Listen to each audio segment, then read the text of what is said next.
Alright guys, welcome back, and in this video I want to talk to you about lists. One of the most important and also one of the things in Python that you're going to be using a lot. So a list is pretty much exactly what you think it is, just like a list of numbers. You can actually have a list of anything, but in this video I'm going to be showing you guys just a list of numbers because that's the easiest type of list to work with. So I'm going to name my list players. So say that I'm a coach and I want to keep track of all my players on a certain team. So set a variable equal to something, and instead of just having a list of numbers like this, you actually need to put all of your items in between square brackets. That's how Python knows that, okay, I'm working with a list. So I have one player named 29, another named 58, another, did I say name 66? Another with the number 66, one that wears a jersey 71, and my last player is number 87. And these are actually numbers from my favorite sports team. So if anyone can tell what my favorite sports team is just by the number jersey they wear, then I will actually be impressed. So anyways, for those who don't care about that, right now we have a list of numbers. Of course, remember, in computer programming in Python, it always starts counting at 0. So this is position 0, 1, 2, etc., etc. Now, just like a string, what we can do is type the name of the list and then the position number, and it can get that item. So again, 0, 1, 2. So players at position 2, that would be 66. Alright, simple enough. So let's figure out how to do something else. So that is how we access an item in that position, but we can also change it to a new value. So we'll say, okay, actually we traded number 66 to another team, and instead we got 68. So what this does is say, okay, set players 2 to 68, just like we do variables. So now whenever we type out players, as you can see, 66, which was the old value, is now changed to 68. So again, this is how you just read information, and this is how you set it equal to new values or new numbers. Now, another thing that we can do is add more items to the end of this list, and we can do it in one of two ways. The first way is just to say players, which is equal to this list, and we can add it with another list. Let's say, I don't know, 90, 91, and like 98. Now whenever we hit enter, it gives us our new list, which was the old one of this one, plus what we just wrote. However, this doesn't permanently change the players list. The original players list is still the same. It just temporarily gives you a new list. So what you could actually do is you can actually set this entire statement equal to a new variable, like players, like new players or something, and use that variable. But just remember that this statement itself doesn't change this original list.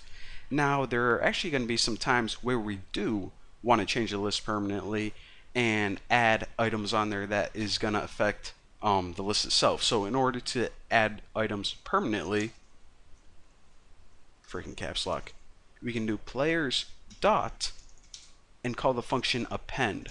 Now, I know I didn't talk to you guys much about functions or the dot operator, but I just want to show you guys this real simple trick. So what this does is it basically says this: write the name of your list, then right after it, without any spaces, write the dot, and this means do something to this list. Now append pretty much means add something on. So in between here, we write the number that we want to add on, like, I don't know, 120. So now in this line, we added another item or number onto this list, and if we print that bad boy out, check it out.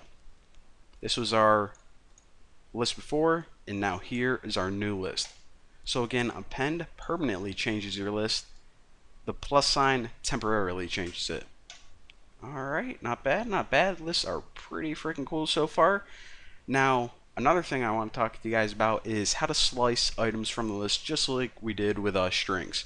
So if we ever want to do players 2, what this does is it starts at the beginning, which is right here, and it goes to position 2, so 0, 1, 2, And of course, remember that it doesn't actually include this item. It just says, okay, that's the stopping point. So as you can see, just like slicing characters, you can also do it with lists. I can't even talk right now. I think my brain's about to explode. Okay, so aside from that, we saw that you can just use this to display. Now you can also use this to set it equal to new values at once. So before, you see up here how we took one item from the list and set it equal to a new value. Well, since this piece of code right here returns two items, we can set this equal to two new items, such as, I don't know, let's make something easy to see. So what this say is, it says, okay, take the items at position 0 and 1 and set them equal to 0 and 0 respectively. So that is how you replace multiple items or multiple values at once. Alright, not bad. Now another thing that you can do is this, and this is actually really handy. Say that instead of 0, 0, which are actual numbers, then we just wanted to remove those items. So what we can do is this. If we take the first two items from the list and set them equal to empty square brackets with no values in them, it's going to say, okay, pretty much take these values and remove them, or set them to empty, not even 0. So now whenever we type players, check it out. These values, which were 0, are now permanently gone. So that's how you delete items from your list. Now, what if you just wanted to delete your entire list? Well, it may sound confusing, but it's actually pretty easy. Take players and set it equal to empty. Now remember, by default, this colon right here says where do you want to stop and where do you want to start, or start and stop. Well, if we just have a colon with nothing to the left and nothing to the right, it's going to grab the entire list. And of course we know setting it equal to square brackets says take this entire list and empty everything. So now whenever we write players, we just get an empty list. So that's how you clear an entire list, by removing all the items.